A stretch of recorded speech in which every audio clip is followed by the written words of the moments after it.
Il y a un moment, pendant un trip bien corsé avec des champignons magiques, où j'ai compris quelque chose de terrifiant. La plupart des pensées dans ma tête ne venaient pas de moi. Elles apparaissaient toutes seules, comme si quelqu'un pensait à ma place. Comme si mes pensées n'étaient qu'une sorte d'onde extérieure captée et modulée par mon cerveau.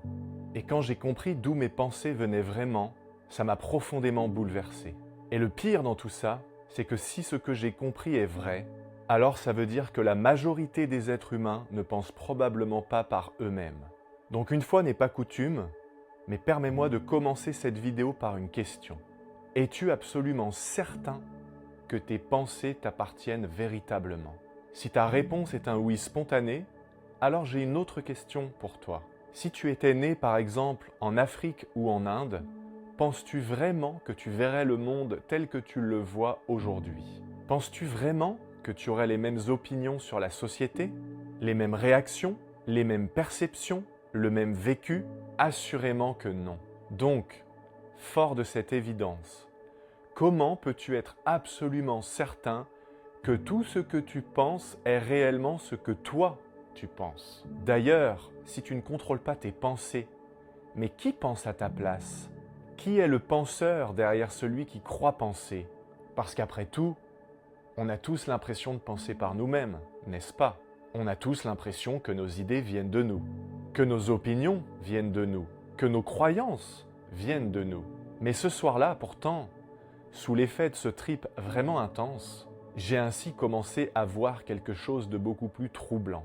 J'ai commencé à voir que la majorité de mes pensées n'étaient qu'en réalité des échos de mon éducation, des échos de mon environnement, des échos de la société, des échos de tout ce que j'ai entendu depuis mon enfance. Et là, j'ai réalisé quelque chose de tellement puissant, mais aussi quelque chose d'extrêmement troublant. Depuis qu'on est enfant, on apprend en imitant, par mimétisme. On imite nos parents, on imite nos amis, on imite les gens qu'on admire, on imite les gens qu'on considère intelligents, et à force d'imiter et de modéliser les autres, on finit par croire que toutes ces idées et tous ces comportements sont les nôtres. Mais en réalité, mon ami, ce sont souvent les idées et les comportements des autres. Et là, soudainement, j'ai compris quelque chose de très profond. Peut-être que la plupart des êtres humains, moi y compris, eh bien nous ne pensons pas réellement par nous-mêmes. Peut-être qu'on répète simplement tout ce qu'on a entendu durant toute notre vie. Regarde autour de toi, la politique, les opinions, la religion, les débats sur Internet. Très souvent, les gens répètent mot pour mot le discours de leur groupe, le discours de leur camp, le discours de leur tribu. Et on voit bien par exemple en politique que les débats ne servent strictement à rien. Aucun débat n'a jamais fait changer de camp un gauchiste pour devenir droitiste. Et inversement, quelqu'un de droite ne s'est pas dit un jour suite à un débat en face d'un gauchiste « Tiens, tes idées sont intéressantes, je les considère tellement que finalement, je vais abandonner la droite pour aller à gauche. » Ça n'existe pas. Laisse-moi te donner un autre exemple personnel cette fois, avec le sujet du racisme. Lorsque j'avais 18 ans, j'ai commencé à fréquenter une bande de potes qu'au départ je trouvais incroyable, et très rapidement, je me suis rendu compte que subtilement au départ, et de manière beaucoup plus prononcée et explicite au fur et à mesure que je les connaissais, ces gens-là avaient des idées que moi, à la base, je ne partageais pas. Des idées sur les Arabes, des idées sur les Noirs, des idées sur l'immigration. Ça commençait par des petites blagues, puis ça commençait à utiliser des noms d'oiseaux que personnellement j'avais du mal à entendre, moi qui étais relativement neutre sur le sujet.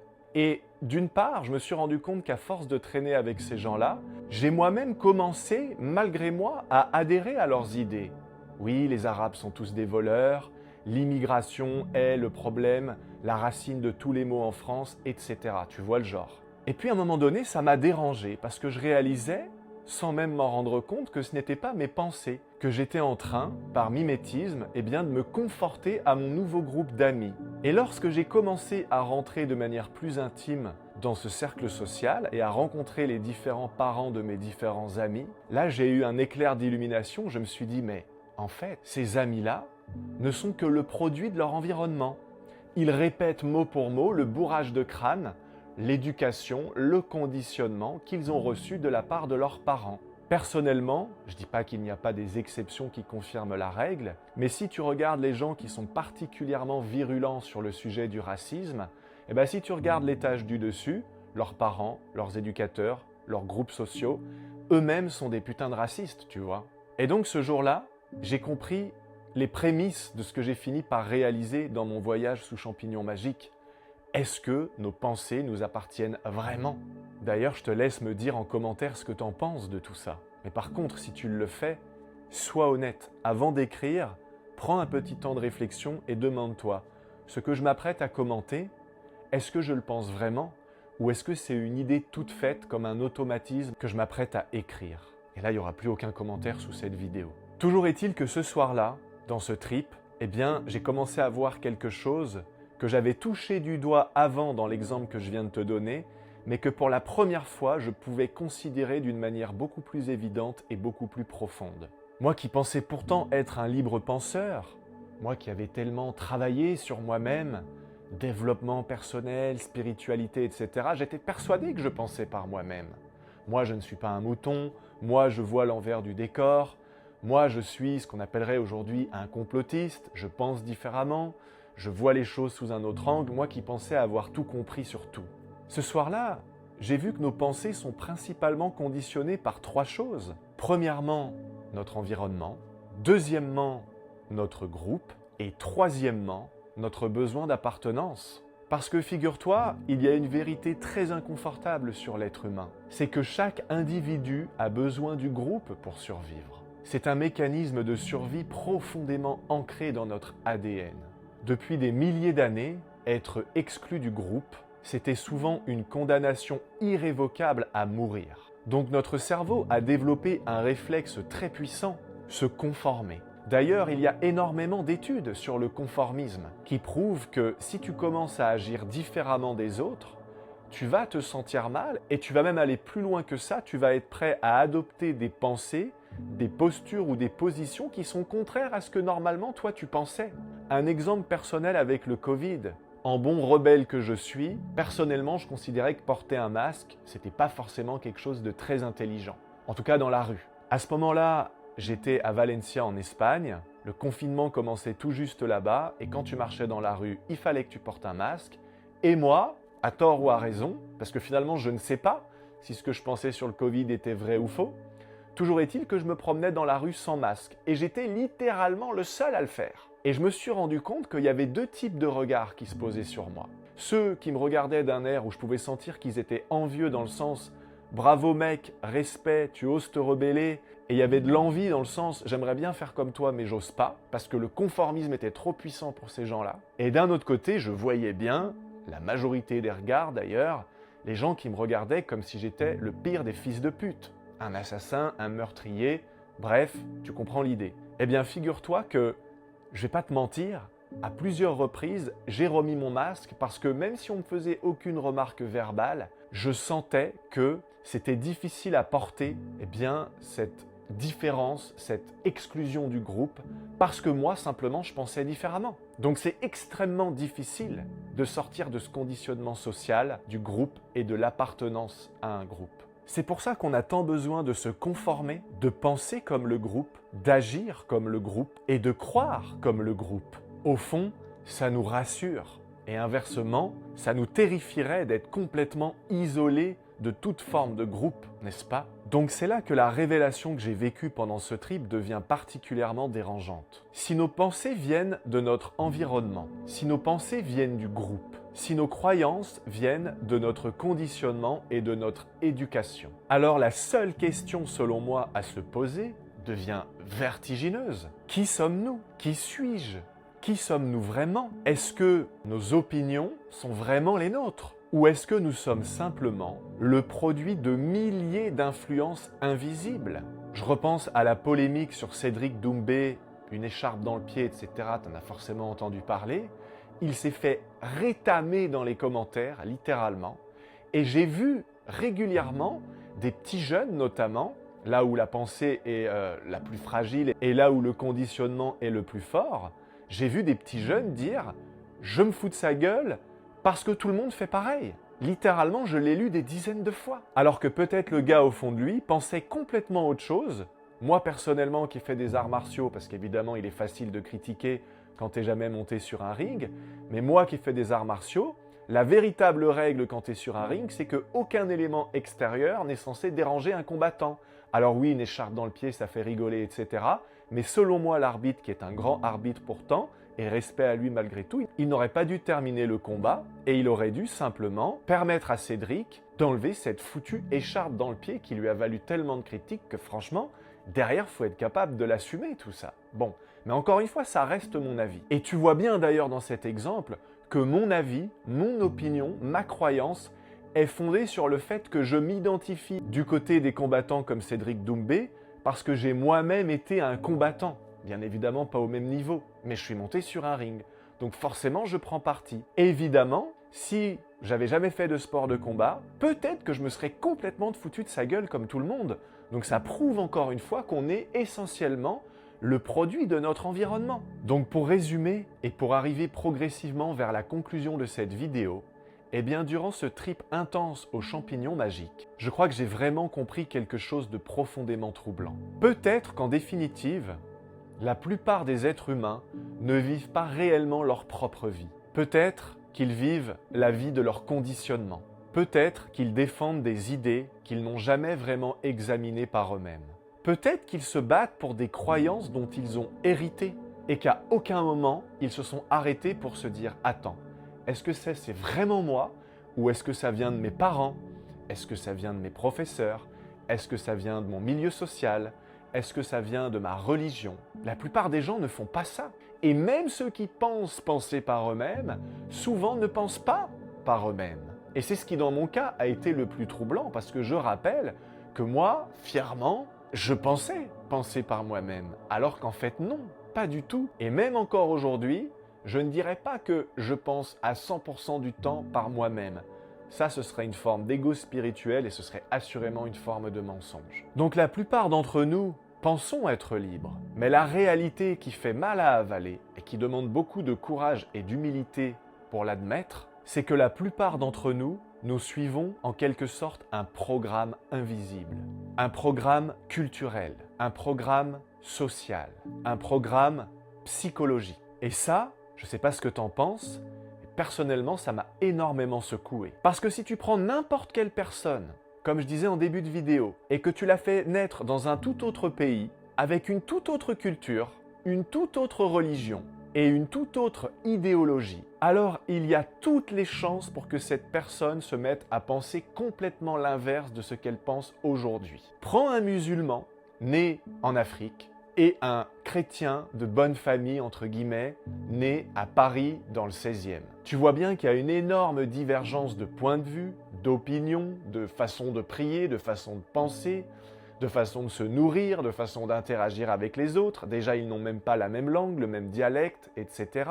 Donc tu te doutes bien que si demain, on peut sortir ta conscience de ton corps, de ton cerveau, de ton esprit, et on met ta conscience dans le corps d'un musulman et vice-versa, ce musulman, son esprit en tout cas, vient dans ton corps, mais il va y avoir un choc qui va être terrifiant. Parce que d'un coup, tu vas te rendre compte que tu es comme un poisson qu'on essaye de faire grimper à un arbre ou un singe qu'on essaye de faire traverser la Manche à la nage. Tu vas voir qu'il y a une incompatibilité totale, que ça va même être dans cet exemple tellement flippant que ça ferait un scénario incroyable pour un prochain épisode de Black Mirror, n'est-ce pas? Donc si tu étais né dans un autre pays, dans une autre culture, dans une autre idéologie, t'aurais quand même l'impression, et c'est ça qui est fascinant, de penser par toi-même. Tu serais persuadé que ta façon de voir le monde et ta vérité à toi devrait être la façon de voir le monde de tout le monde, justement, et la vérité de chaque être humain sur cette planète. Et donc, ce qui est très difficile pour les êtres humains en général,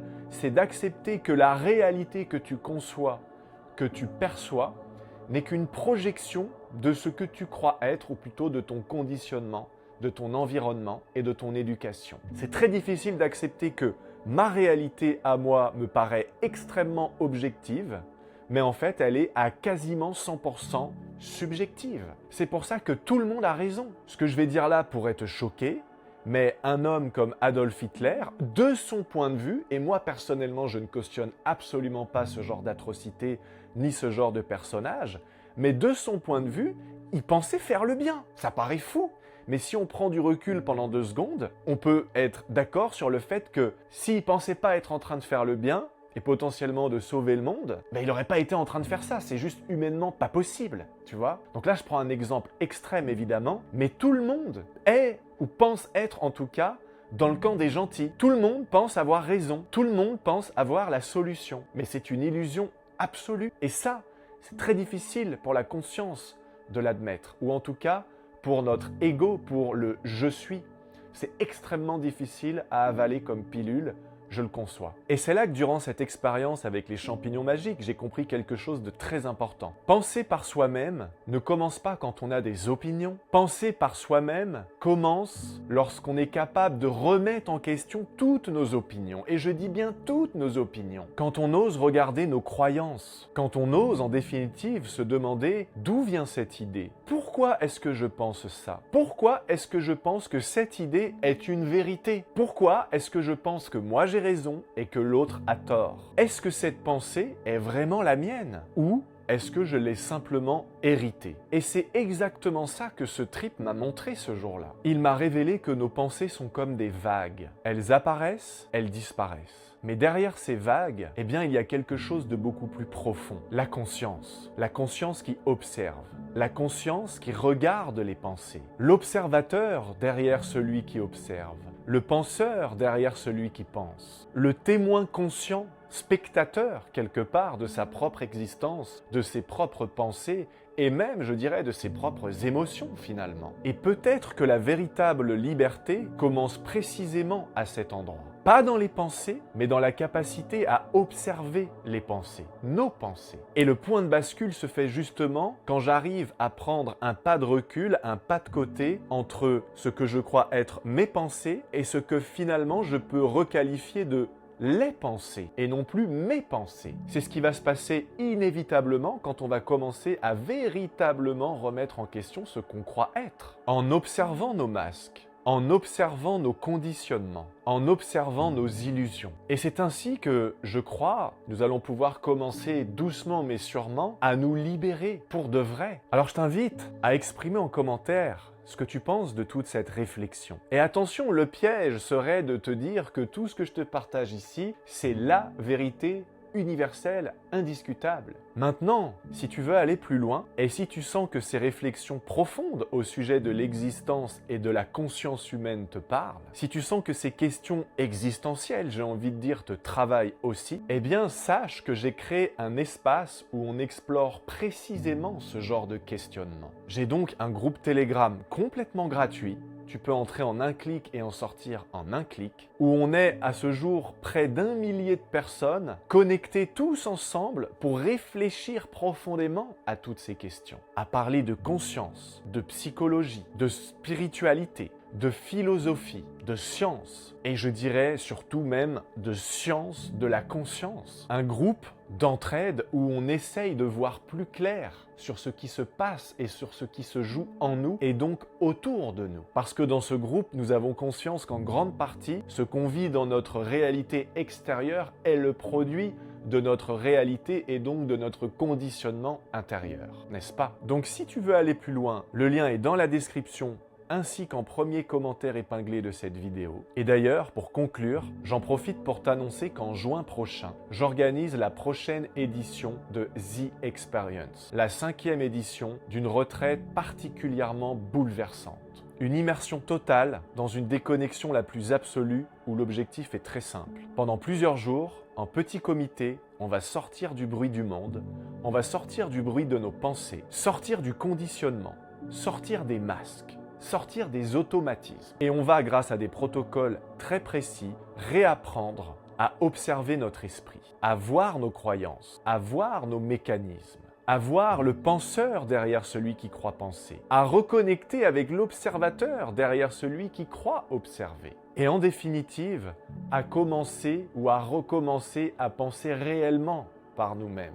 Pas à travers les idées des autres, pas à travers mes idées, Pas à travers le bruit incessant de la société, mais à partir d'une expérience directe et radicalement transformatrice. L'objectif est d'expérimenter qui est ce que nous sommes réellement, bien au-delà de la vague, notre ego, le jeu, mais de faire l'expérience de l'unité la plus totale, l'océan, qui inclut de regarder et d'intégrer l'ombre et la lumière, et ainsi d'expérimenter qui nous sommes véritablement, derrière tous nos conditionnements, nos masques, nos illusions, nos pensées, nos opinions et nos peurs. Là où la véritable liberté commence, là où tu réalises que ta véritable vie commence quand tu comprends que tu n'en as qu'une seule. Donc si ça t'appelle, tu trouveras également toutes les informations dans la description ou en commentaire épinglé. Maintenant, je vais terminer pour les quelques secondes qui nous restent par une question très simple. Une question tellement simple mais qui peut radicalement transformer ton existence.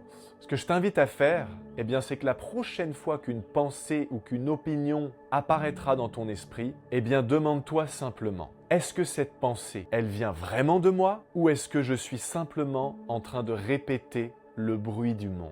Mon ami, je t'invite à questionner tout ce que tu penses à propos de tous les sujets de l'existence. Tout, le bien, le mal, Dieu, pas Dieu, les croyants, les athées, religion, pas religion, les gentils, les méchants, et les politiciens, les gens superficiels, les gens profonds, etc. Pose-toi vraiment la question. Décortique ta conscience. Va voir plus profond que ce que tu crois voir. Fais appel à ta profondeur de vision. Quand tu vois un arbre, cet arbre cache en réalité derrière une forêt immense. Est-ce que tu es prêt à faire tomber les voiles? Est-ce que tu es prêt à te poser les bonnes questions? Est-ce que tu es prêt à voir au-delà de l'arbre et à accéder ainsi à un océan de nouvelles possibilités, de nouvelles pensées et de nouvelles opinions qui ne t'appartiennent cette fois qu'à toi? Et derrière, est-ce que tu es prêt à affirmer ces positions, ces pensées, ces croyances? Oui ou non? Je te laisse me dire ce que tu as pensé de cette vidéo en commentaire. Pense, si tu veux soutenir mon travail, à t'abonner, à laisser un petit pouce vers le haut. Je serai également très content de lire tes commentaires, tes observations, tes réflexions, que tu sois d'accord ou non, dans les commentaires de cette vidéo, encore une fois. Je te remercie infiniment pour ton attention. C'était David Bertrand, à bientôt et prenez soin de vous.